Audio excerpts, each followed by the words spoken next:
What's up, guys? This is Jakob. I'm Content AI Manager and founder of Content AI Tools. Welcome to a new episode of, normally I would say, Content AI Tools or Web3 live show, but today we have a special episode.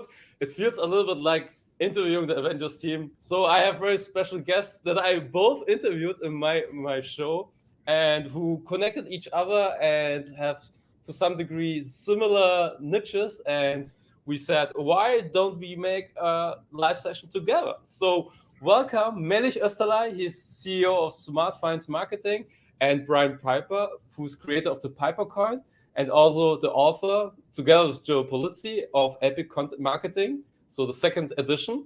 Very excited to speak with you both, and this is also very exciting for me because it's my first double interview that I ever made so far.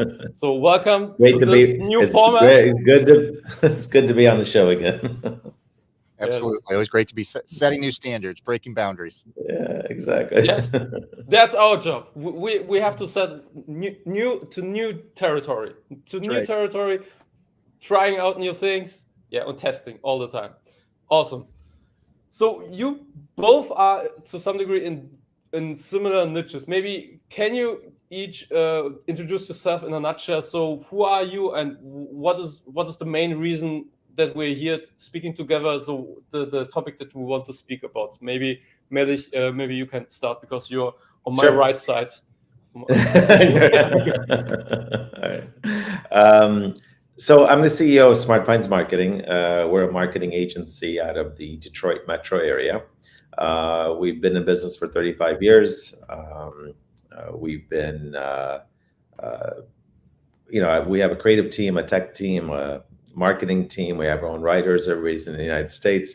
And it's been a very long ride in digital marketing over all this time frame.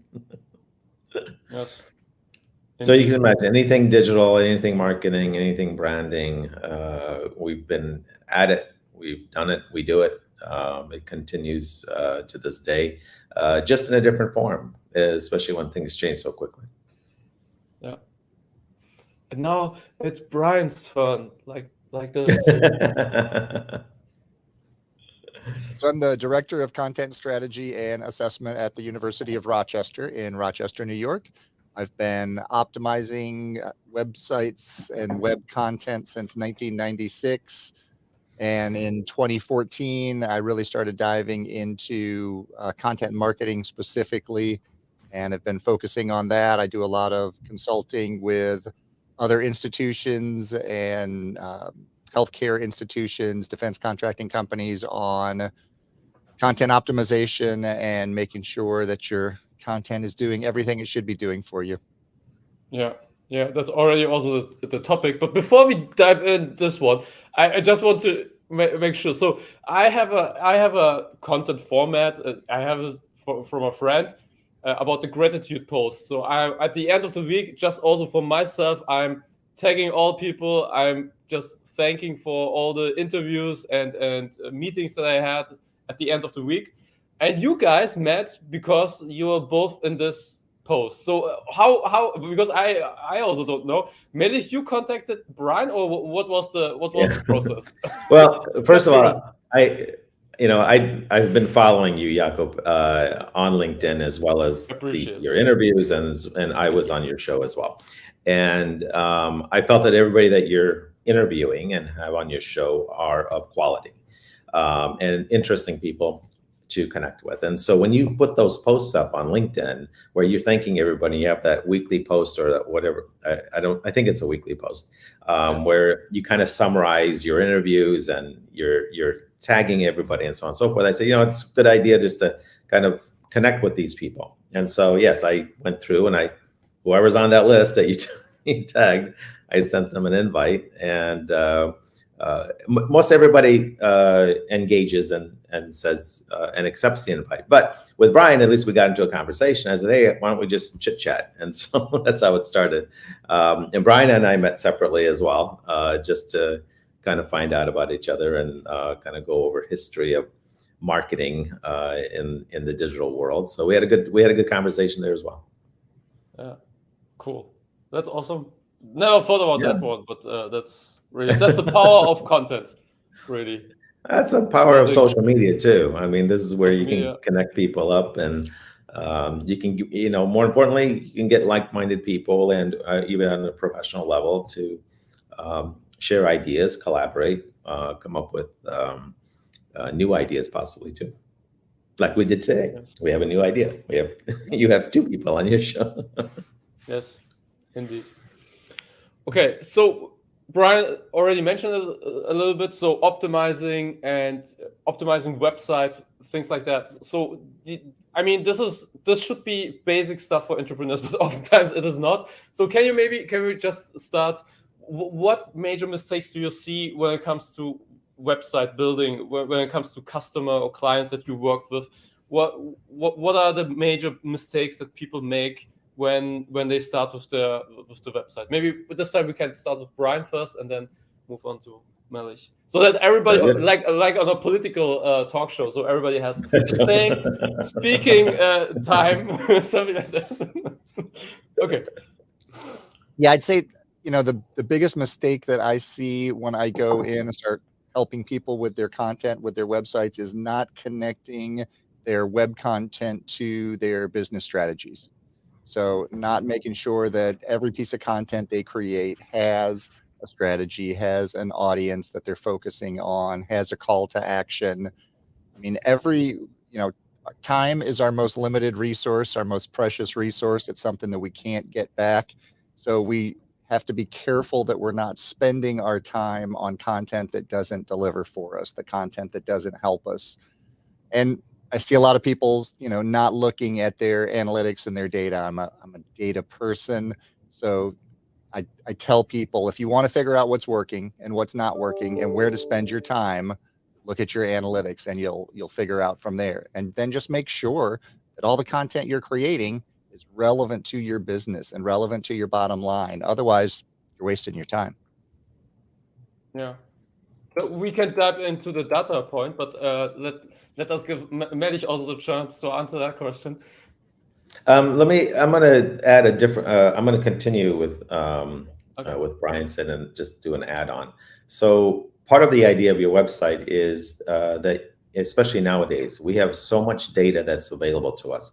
It's not just the data about the people coming to your website, but you also have enough data to understand how you're going to target your audience. How do you target them outside of your website and then drive them in? Once you've targeted that audience, when they get to your website has to match the target audience that you're trying to attract, or that you have attracted, but now you're trying to have them become a customer or a lead from your website. So the website has to have that persona, is kind of the term that the industry is using nowadays. It has to have the persona of your target audience. It has to be able to speak to them. And so part of what you're doing is not researching your target audience. Once you know who they are and the type of person it is that you're targeting, then make sure that your website speaks to that person. It has to get their attention. And so you need to be able to have a website that, kind of piggyback on what Brian said, the content has to match the visitor. And these are areas that, if I go back to your question, what's the mistake? I think mistake number one is this idea that, here, let's just get a website up. Mistake number two is, once it's up, nobody changes it. Yeah, it takes so much time. I mean, I have to go in and yeah. I mean, I got it. So especially when you're starting out, it's like more like a business card for many people, I think. When you start, it's not like that you on a regular basis go into the back end, because you don't want to see the back end oftentimes, because it's just, for many people, horrifying. But I get the point. So you have to be the point of the strategy makes totally sense. But you both mentioned to some degree the data. So Google Analytics is one tool that you would recommend. But I mean, I'm posting on LinkedIn, and would you just check? So what is the traffic that comes from LinkedIn to my website, or what exactly? Where do you know? Okay, this content pieces, they succeeded and they achieved my business strategy. Do you know what I want to want to say or want to ask? Yeah. You want to start, Brian? Since you took you started the data topic.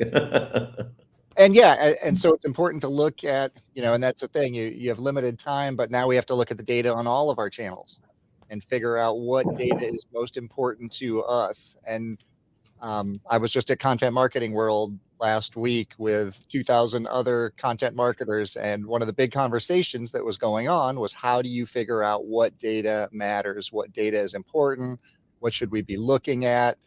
And of course, my answer is it depends. It depends on, what audience you're trying to convert. It depends on what action you're trying to get them to take.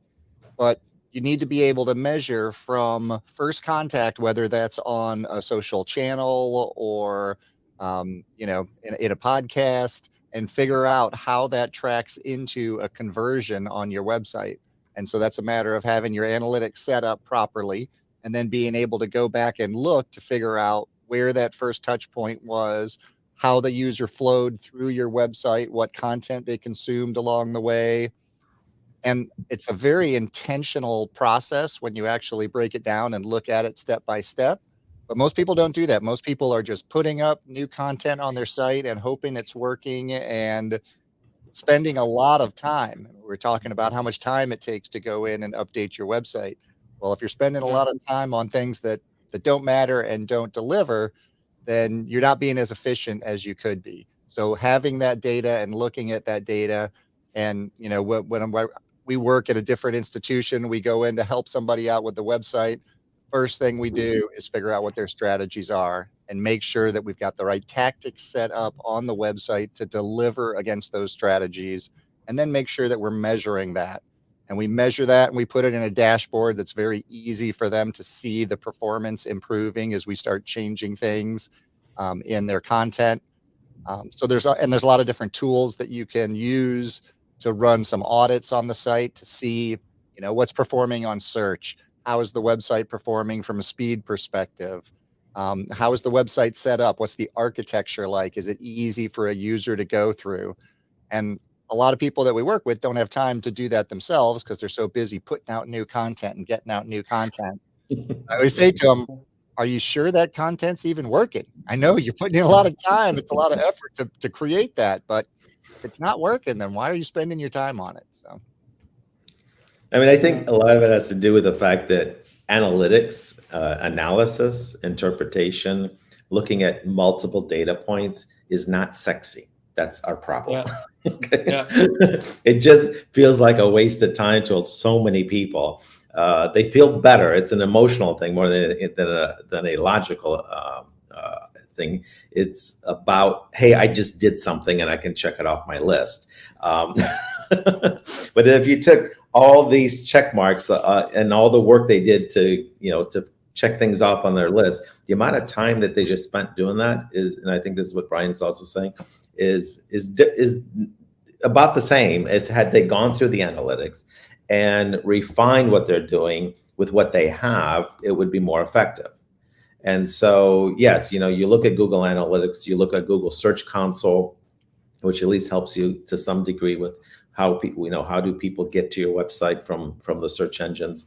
You look at third-party tools like GT Metrics to make sure technically everything's fast, and it's optimized in a way that the user is not going to be impeded.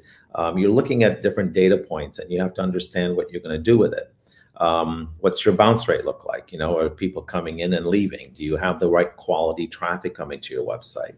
And you can learn that through Search Console based on the keywords that they're clicking on. You have to look at these things and maybe even use like an A/B testing tool. So you take your homepage, and I'm just using a simple example, and you create two versions of it. And the A/B testing tool will direct people to A or B version equally. You take a look at the results of that too. So now you have a fourth report, a fourth data point, so to speak, that you're looking at. And you look at the B version and see whether or not it's performing better than the A version. Very simple, is your bounce rate going down, for example? Did you get that person to a second page? But your B version would have to be dramatically different. You can't just make a few simple changes, but make it dramatic and see if it actually has an impact. Sometimes something shorter is better than something longer. So, like Brian was saying earlier, people don't have, time is precious. So get them to where they want to go as quickly as possible. Yeah. And one of the things we tell our content creators all the time, if you're going to spend, 3-4 hours working on a blog post, crafting this article, and then you put it out in the world and, 200 people see it, isn't it worth taking 15 extra minutes, doing some keyword research, figuring out what questions your users are really asking and what information they want to know. And then that way, when you put it out, 10,000, 20,000 people are going to see it. So it makes a huge difference just doing a little bit of data research. I agree. Yeah. 100%. To one thing that Melich mentioned in the beginning about Google Analytics and is not sexy. I'm looking on these graphs and sometimes it's growing and sometimes it's decreasing, but I'm like, it's not a habit oftentimes. So it's not like that I'm on a weekly basis, I'm looking in these things. It's more like I have posted something new. Maybe I want to look it up and see, does it affect my website, something like that.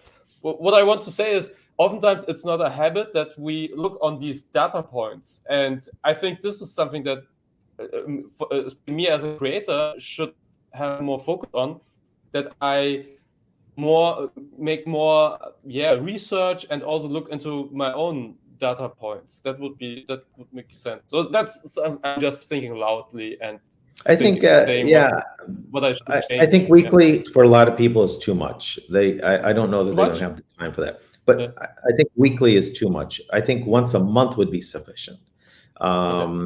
And something that I've told other people in the past too is, you look at Google Analytics, for example, or Search Console, or any of these other reports and data activities that you're looking at or you're tracking, and the information is overwhelming. It's not about looking at all the information. Find a small sliver and just work with that. Just find something to start with, and then you can build on it slowly. But a lot of times, these reports come in with too much information, and you're trying to figure out, well, what do I do with this? And at that point, some people get confused, throw their arms up in the air. It doesn't go anywhere. So find a starting point. Small starting point is better than none. It's better than waiting 6 months and then taking some time during the summer to say, hey, well, I wonder what happened. Yeah, and I agree entirely with Meili. That's an excellent point. That weekly, we're in analytics and data every day, but like our content creators, I tell them once a week, go in and look at your dashboard. So especially with Google Analytics 4, it's a little bit more, everybody's going through the pains of upgrading, learning a new version of analytics. And when we work with a company or work with an institution or even with our own team, I tell them, don't worry about Google Analytics 4. We can use Google Data Studio and set up a very easy dashboard for our content creators. All I put on there is organic traffic, direct traffic, and engagement time with that piece of content. So are users scrolling down? Are they reading the whole piece of content? Are they spending a lot of time engaging with it?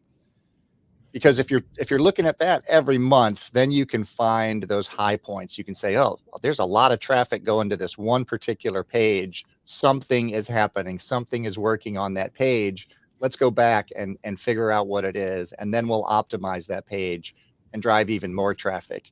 The great thing about SEO is it's a cycle. Once you start getting some traffic, you can optimize it. You drive more traffic. Your rankings improve. You drive more. It's a nice cycle that gets going. And you can dramatically improve the amount of organic traffic and leads that are coming in through your content. Absolutely. And it's more importantly, it's free. Exactly. When I say free, it's not paid advertising where you have to have a separate budget. Rather, instead of having paid advertising, you can focus on this. This is more labor time. It's internal labor time, and it has exponential results over time. From the day that you start, let's say day one, 6 months later, if you're keeping up on what needs to be done, this has a immense change in your traffic from Google, and more importantly, and then the second part of this is what we call conversion rate optimization. So you're trying to figure out, how do I take these visitors and convert them?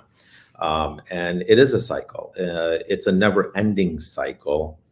That's something my fellow baby boomers don't like to hear. They're looking for those 90 days. They're looking for those 90-day campaigns where they can start and stop. Yes, that's also what I got all the time, especially in the software business. So Jakob, how do I get a return on investment within the next 30 days? Well, my friend, content doesn't work that way. Okay, no, I mean, it's a long-term goal. Sometimes I really struggle to explain this because these folks are so left-brain folks that they say, okay, where are the metrics? What can you show me? How many leads can I generate from this one blog article or from this one campaign? Well, that's hard to explain, my friend. You can't just say 1,000 leads or something. But maybe we stick to this SEO point. So SEO, search engine optimization. So for example, for me, it's very easy to generate backlinks. Is this a topic for you guys? So generating backlinks from media and to websites of clients, is this a huge thing? Because in SEO, search engine optimization, I hear all different kind of things. So some say blog articles, create 800-word blog articles. Some say you need backlinks. And things like that. What are the myths within SEO? What are the myths? Please tell us. You need them all. That's the short answer. Honestly, there's no silver bullet in any of it. You're going to create content that's on your blog. You're going to create content through other websites that will generate a backlink to you, and properly done, it will be a keyword that's linking back to a specific page within your website. And you're going to do social media marketing because that attracts its own level of activities too. The other day it was just yesterday on Search Engine Journal, another co-author over there posted something about press releases, and are press releases relevant? And he did a great job in the article, specifically going through explaining that press releases are relevant, and because you're distributing content about you through the news networks, you're generating a lot of backlinks to your website as well, or to your web pages. And so you're going to be using what I call multi-channel marketing. I don't know that there's one thing to do and expect that to be the only thing that's going to make it work.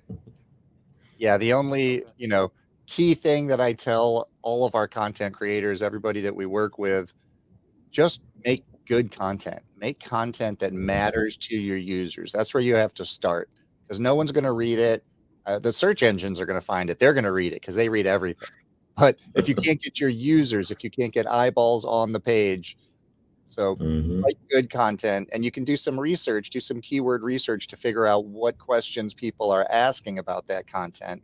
And if you can get that in there, then that's kind of a gateway into starting to drive that organic traffic. But yeah, like, Meili said, you have to do everything. You don't have to do it all well, but you should look at every piece of it, because everything works together. It's all one big package. It is. Like, for example, on the keywords that you were just mentioning, Brian, one thing that we've used a lot is Google Trends. And I like Google Trends to the extent that let's say we have a client they say, hey, we want to be ranked for whatever, XYZ. And so you go to Google Trends and you show them that XYZ has this type of traffic over, let's say, the last 5 or 10 years. And then, but at the same time, in Google Trends, there are recommendations. What else is related to this word or phrase? And what is actively growing faster now than previously. And so when you start mapping that out, and all of a sudden the client wanted something and the graph shows the level is here, but the recommendations are up here. Now you have a tool, you have facts that you can work off of to make a decision and say, okay, you know what, actually we need to go in this direction. Yeah, but SEO, yeah, I mean, search engine optimization is not about just doing a one-time activity on your website. Rather, if you look at search engine optimization as turned into a never-ending content marketing process that includes it's outside of your website and inside of your website. And I would say that since Hummingbird algorithm came to the market in August 2013, that's become even more true than before. As a matter of fact, I wrote an article back then saying that SEO was dead, and it is dead as a task. It's not dead as a process. It actually became more important as a process now.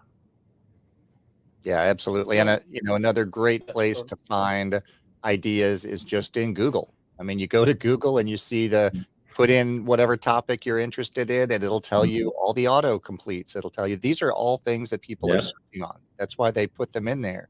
All the people also ask questions. Those are questions that someone else is asking and searching on. So those are all opportunities to try to come up with new content ideas and create new content that specifically addresses what your user wants to know. Yeah. Definitely. I had one SEO expert. He is still in Australia, but I interviewed him, and he said basically we should kill SEO. And this is somebody who has a SEO agency because he said, forget all these technical stuff. Just focus, like Brian said, focus on your clients, on your customer, and create content for this person or that person that you're very specific and solve problems. Then you don't have to figure out too much about SEO. Just let us do the technical parts that are decreasing, but that's the important thing that you do. So the basics of marketing are still true, that you have to focus on your target audience and solve problems and help them. That's what he said. Yeah. And this is right back in your wheelhouse, Jakob, because RankBrain is Google's AI, and that is what we're using to help influence the rankings. And it is slowly becoming a larger and larger piece of, the algorithm to figure out how to rank things. And eventually it's going to get to the point where RankBrain is going to be doing all of the ranking and positioning.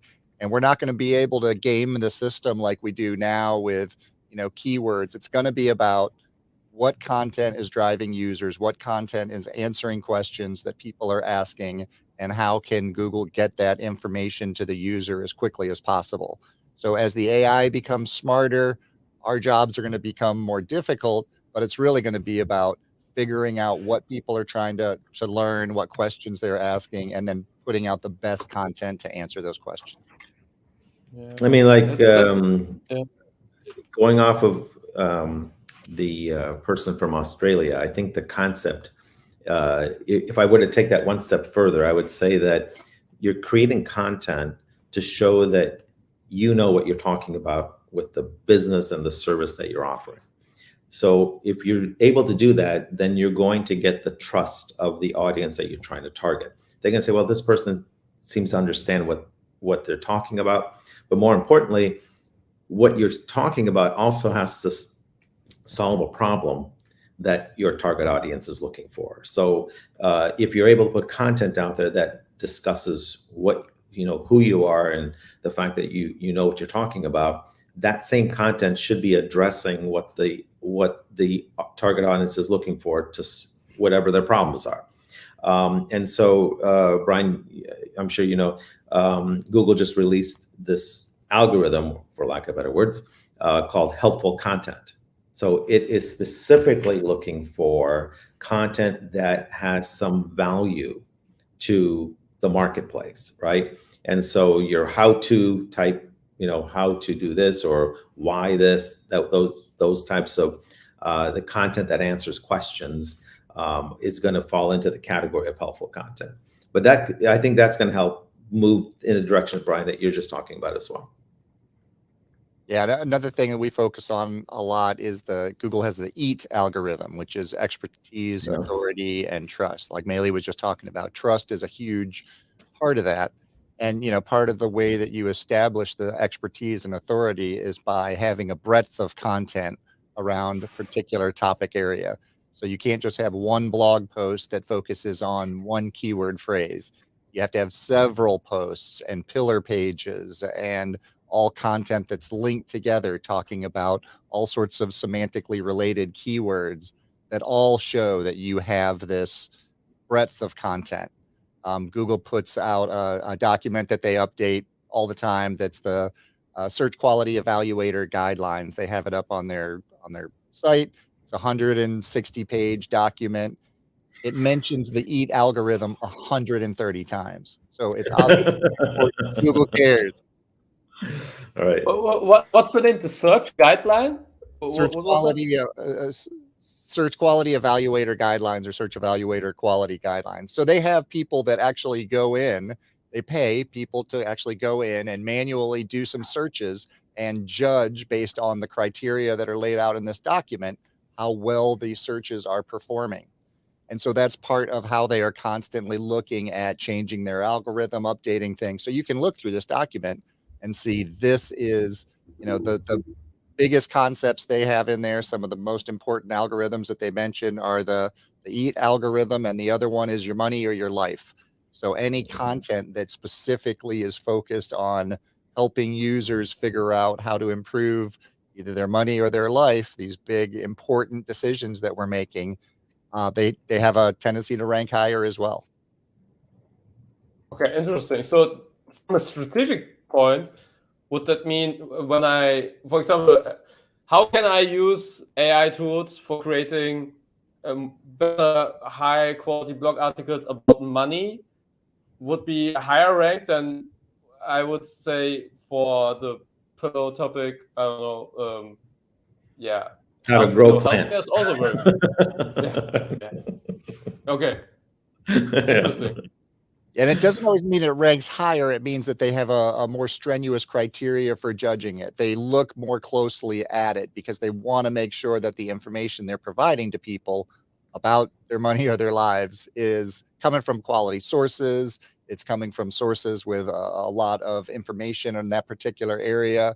So they want to make sure that there's that, expertise, authority, and trustworthiness in the content that's provided. That's cool. I have to I think check this out. along with the helpful content algorithm that they came up with, somebody had done an in-depth research, and I think it was on Search Engine Watch, had an article there where they identified that the helpful content also include lists. In other words, if you have an article that says 5 ways to, to get more, to increase your retirement funds, for example, and I'm just using that as a crazy example. It's about money, but it also has a list of things that people should be doing. These are the types of things that Google falls into Google's helpful content algorithm, and they tend to rank better as well. And users love lists too. Readers love to have like 5 things. I want 5 things. I want 9 things. Yeah, got it. That's cool. Really like that. That's full of value. And I have to check out my own content. But anyway.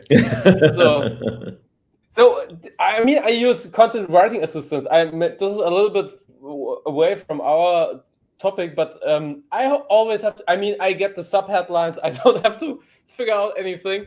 Do you have experience with that, these tools? So that I can, for example, use Writer, that's GPT-3 technology, to create blog articles. And from a SEO standpoint, is this relevant for you, or is the SEO optimization another adding task to do after the content is created by an AI tool? Do you have experience in that field? Yeah, we actually, the conference I was just at had a lot of AI tools that were sponsoring a lot of the events. Writer was there, Market Muse was there. Cool. And, it's important to do keyword research before you start creating content, so you know what terms to put into the AI. So it can have some of those keywords to start with. AI can do an amazing job of first draft, of helping you out, of helping fill in some of the holes. But I haven't seen any AI tools yet that can write a clean, comprehensive, well-structured piece that focuses on delivering for the user. So there's a lot of cleanup that has to happen afterwards as well. But it's definitely, moving forward, and definitely going to be tools that we're going to be integrating into our workflow and our stack. I mean, yeah, and I would agree. If you have to think about writing as step number one, and then the activity for the user is step number two, and that's then followed by, okay, well, what do I need to do for search engine optimization of that blog post or that page? And so when you think about the SEO side of it, right? You need subheadings, so H2 tags have to go into here. You need a featured image. You need an image inside of the article or a video, something that's going to be engaging to the visitor. And you have to take a look at whether or not you're over exceeding, for example, I'm using simple examples, a keyword or phrase that might be considered spam, where that blog post might be considered spam. So this is where tools like Yoast, for example, come into play that are helpful to kind of give you guidelines as far as what the SEO looks like. But even Yoast is not able to really address the second part that I mentioned, which is, well, now that you have your draft and now that you've done the SEO, but in the middle, how is the visitor going to view this article? And how quickly can they read it? How quickly are they going to get the information they're looking for? Because they're not trying to spend the whole day reading an in-depth Atlantic article, for example, that talks about the economics and the world policies. They came here for a very specific reason. So you need to address that reason pretty quickly. Yeah, and it's important also to remember, you want them to do something. You're not just putting out content just to inform the world. You want them to take some action. Do you want them to subscribe to your newsletter? Do you want them to read more content? Is this a part of the funnel that will help push them towards buying a product or a service? So every article that our content creators come to us and say, here's this article, we say, this is great. It's an amazing article, some fantastic research that's gone into it. Who's the audience? And they say, everyone. Like, now everyone's got an audience. It's like, pick one audience. Who is going to have the greatest impact against our strategic goals by taking action on this article? Oh, well, maybe it's a little bit more technical research that we're talking about. Maybe this is more focused on graduate students or potential incoming faculty. Let's target that one audience and try to get them to take some action. Here's a link to go visit our graduate studies page.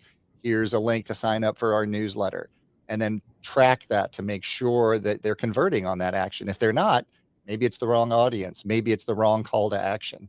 But if you're not tracking and measuring, you'll never know. I agree. Yeah. No question. Love it. Cool. So this brings us, maybe we talked a lot about SEO optimization. Maybe we can, what you said, Brian, leads into this direction of lead conversion.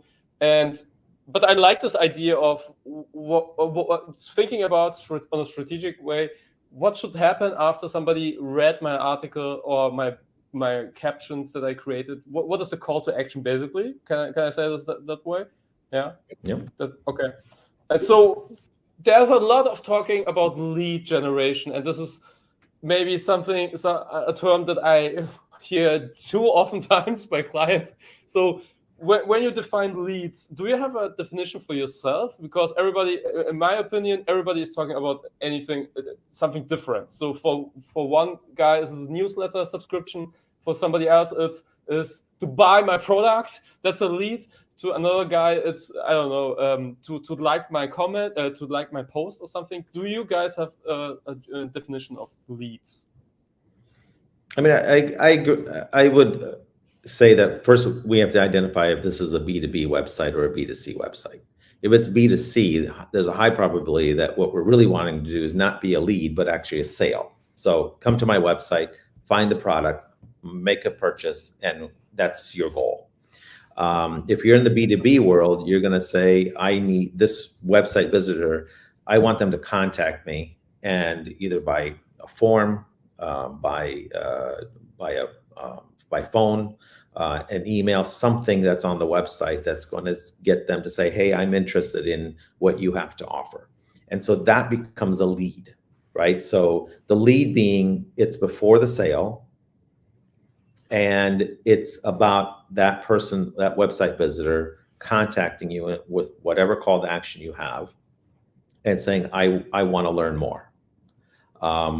So that's where the lead comes into place. With reference to what you just said, yes, how we get the call to action is where it makes it different. So the call to action could be setting an appointment. Nowadays, we have online calendars. Somebody could be on your website, they click on the calendar, they go and they book an appointment. That becomes a lead. That's it, probably the best lead there yet. And then they can't fill out a form. I'm interested. Like in our case, we have a AI tool for our conversion rate optimization. And the AI tool creates a journey funnel of somebody coming to your website multiple times. Based on where they are in the funnel, it actually actively pushes a call to action to them. So if they're at the top of the funnel, they get a different call to action. If they're at the bottom of the funnel, it's a different call to action. And the call to action is based on, all the different pieces to the puzzle. How frequently do they come to the website? How deep do they go? How long do they spend on the pages, et cetera, et cetera. But in this particular scenario, you're not waiting for the website visitor to take action. You're actually helping them get to an action that's going to be your goal, your objective. And so from my standpoint, the lead is about that person contacting you versus a sale is the last piece of the puzzle. Yeah, it's exactly right. And we set up conversions and leads to track. And a conversion is any user of your site who is taking an action that is going to help get you towards your goal. And then a lead is just that same person taking an action that allows you a way to contact them, whether that's, through a form where you collect their email, newsletter subscription. In Web3, it's collecting their wallet ID. There's all sorts of different ways that you're going to take those conversions and eventually capture that lead. Anytime you purchase something online, they always ask you, hey, create an account while you're purchasing. So that's where they capture that lead. They want the conversion, but they also want the lead because you want that return customer. You want that contact point. It's the most important thing. Yes, that makes sense. Yeah. Melich, you mentioned... Yeah, I'm sorry. Sorry. I was just going to say, I think it goes back to where we started from, where Brian was mentioning. It's about data, right?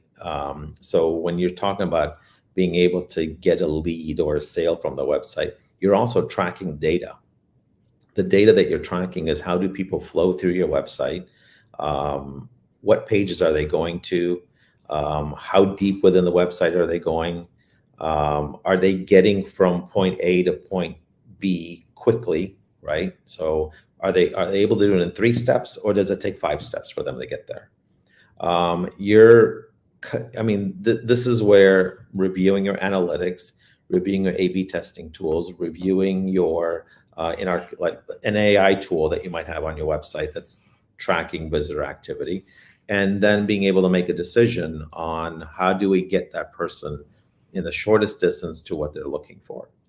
And I think the data point is still a meaningful piece here. You can't do it without reviewing all this information. Yeah. And new content won't do the trick. Okay, sorry. Sorry for interrupting that much today. You mentioned an AI tool, Melich. What is the name of it? I'm just curious.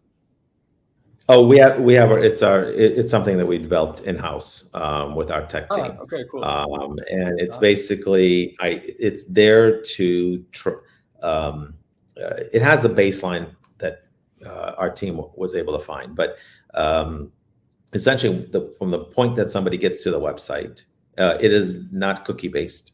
From the point that they get to the website, and let's say they come back a day later, a week later, or a few weeks later, we can still track that person and identify how long did they take to come back to the website. When they're in the website on any visit, how deep did they go, and how much time do they spend on each page? So what it's basically doing is identifying the interest level of that person for your products and services. As it's gathering this data, it's creating a funnel, and what we call a journey funnel. I'm pretty sure that everybody else is going to call this the same way too. So it's not so much a sales funnel. Think of it as a journey funnel. Journey funnel to become a lead. And your sales funnel is different. Your sales funnel starts after that. So your journey funnel is about identifying where in the journey they are, because at the top of that journey funnel, it's more like a soft call to action, right? As they go deeper into the journey, as they become closer to becoming a lead and the interest level is higher, well, at that point, you can be a little bit more robust with your call to action and actually, push a little bit and say, hey, why don't you set that appointment, or let's schedule that that meeting so that we can help you out. So this is AI tools have come a long way in marketing. And this is a very interesting one that's kind of been coming to market over the last, let's say, 3 to 5 years. Cool. Awesome. It's very interesting. Great. Yeah. Maybe you feature your product if it's... Maybe I can become an affiliate. I'm not sure if I can really communicate what it is doing, but it sounds really good. So, okay. We use it in our conversion rate optimization program, and it's valuable, and that's within that marketing process. And I love it. It's a lot of fun. That's cool. Okay, cool. So when I listen to you guys, I am always thinking, okay, I'm a solopreneur. Maybe I started my consulting business or something. I don't have a big team or something. I'm creating content myself. So where are low-hanging fruits when it comes to creating basically clients? Because that's what I'm living from as a solopreneur, as an entrepreneur.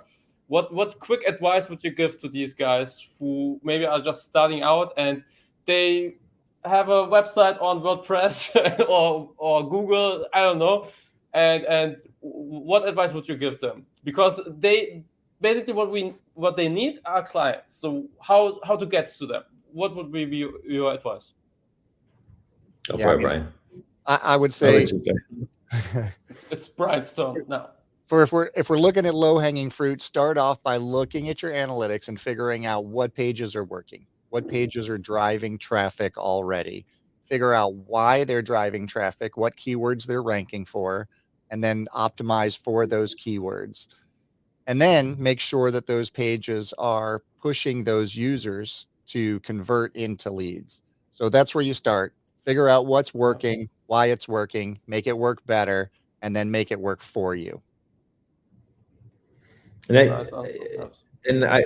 this is your question is interesting when you start talking about startups and businesses that are just getting going, because when your business is just starting, you don't have a lot. You do have some time on your hands, so you could look at your analytics on a daily basis. At that point, you could kind of get a sense of what's going on and keep track of it closely.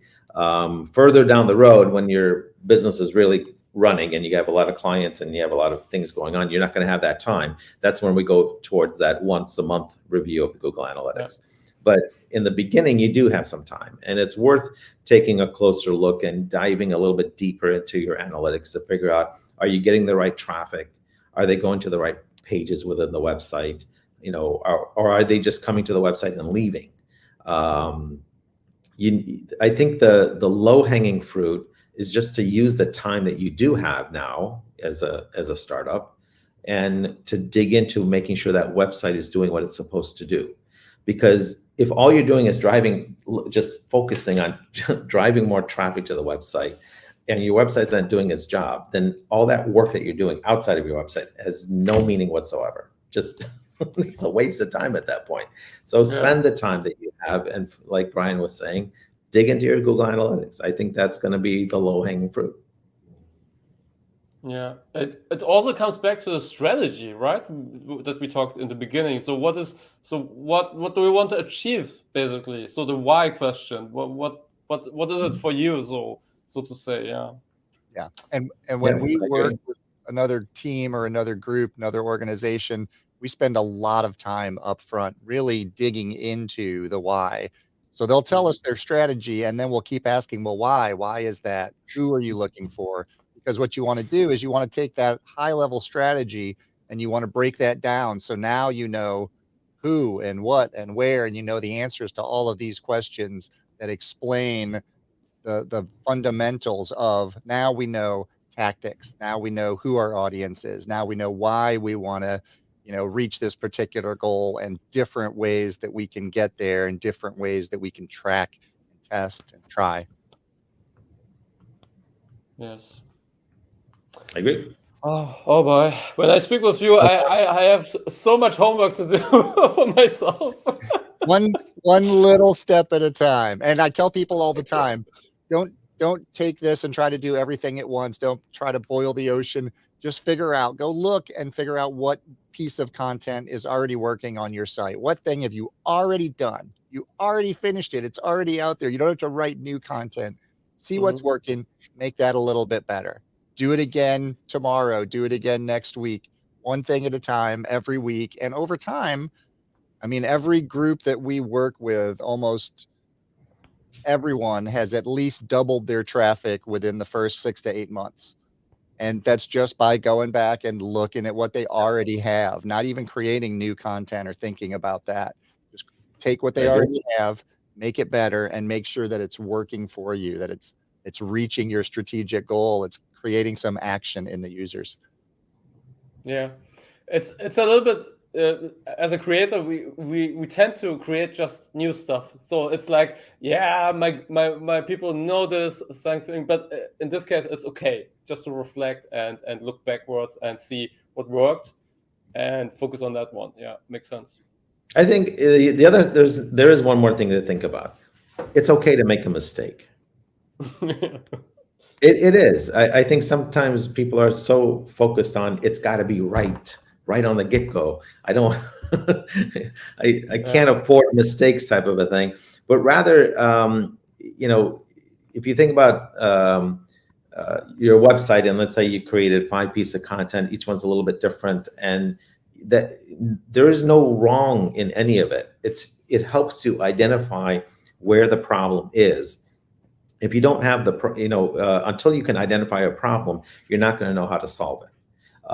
And this idea that you have a perfect website and that's always going to be perfect right from day one, and I don't ever have to touch it again, that doesn't exist. Yeah.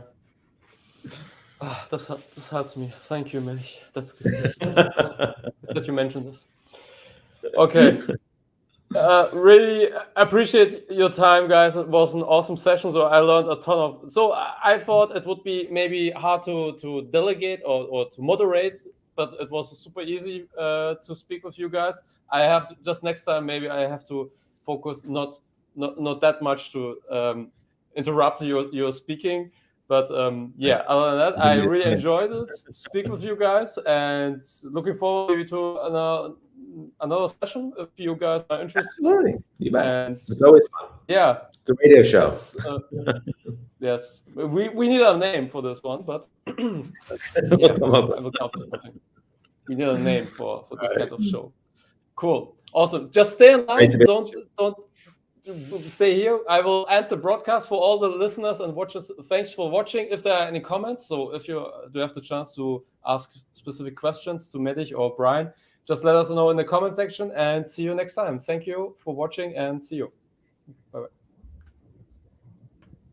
Bye-bye.